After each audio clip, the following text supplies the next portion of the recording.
Every individual needs a system of supports when they're faced with challenge. And schools are a place where we all kind of connect. That it's that intersection of all these, community organizations and parents and students and teachers, and we're all here. And this is a great space to, provide those supports, provide, the village to raise the child kind of thing, but to really support individuals. It's about building relationships, it's about engaging with students, it's about building connections with our students so that, you're better able to recognize that struggle. I think being more educated as teachers, as school staff, aware of mental health issues, of trauma and the impacts of those things on a student's ability to perform academically, upon their behavior, to start to recognize all of these pieces as symptoms rather than a problem, and start, asking that question, not what's wrong with you, but what's happened to you, or what is happening for you right now. Sometimes it's very hard to tell. Like there's some students that they hide it very well and they don't really show any signs, so you kind of have to really work hard to get to know them. And then I think once you do get to know them, you can kind of notice some changes in their baseline behavior. So there might be a student that's very social, and then you realize for a period of time they're very withdrawn. There's physical signs sometimes, but kids are pretty good at hiding those as well. Like obviously you might notice cutting or stuff like that, or maybe you notice that they look like they haven't necessarily had a good night's sleep or something like that, or they look like just different from what they normally look like. We've become following their voices school, which is good, and I think that's one of the big philosophies from that is ensuring that a student knows that when they come to this school, there's an adult in the school, at least one adult, that they know that they can go to or talk to about anything, or feel good about talking to, or feel a connection to. So I think when you have a student who comes in to the classroom who is feeling off, or you can see is struggling, my response is different depending on the student and the situation.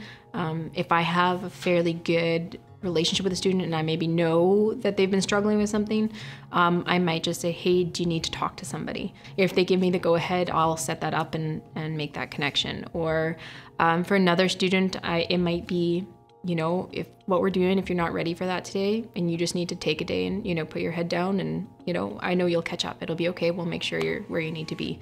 When your brain is focused on a mental health challenge, learning is compromised. You aren't able to do what we are asking. And so, I would say to students who are in that place, let somebody know. If it's not the teacher you're in the classroom here right now, ask to be excused and find someone you do feel comfortable. Build a connection within the building. There are people here who care, and they'll help you connect further to whatever supports are needed. An overarching strategy for everyone would be sleep, exercise, and diet. And I really think that promoting that and educating people about that is probably the biggest problem we have. And those are three major aspects of your overall health. And if you look at like the medicine wheel, your physical, with like the diet and the exercise, and that takes a toll on your emotional, and then sleep isn't good for your cognitive or emotional or physical development as well. And so it just throws all of those aspects out of balance.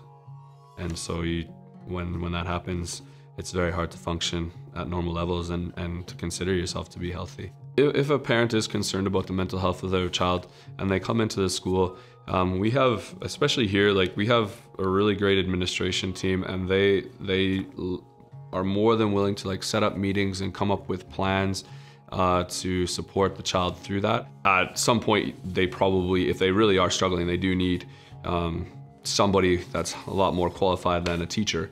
And so I think probably the first thing is listen to them, let them tell you what they're telling you, and then checking in with them.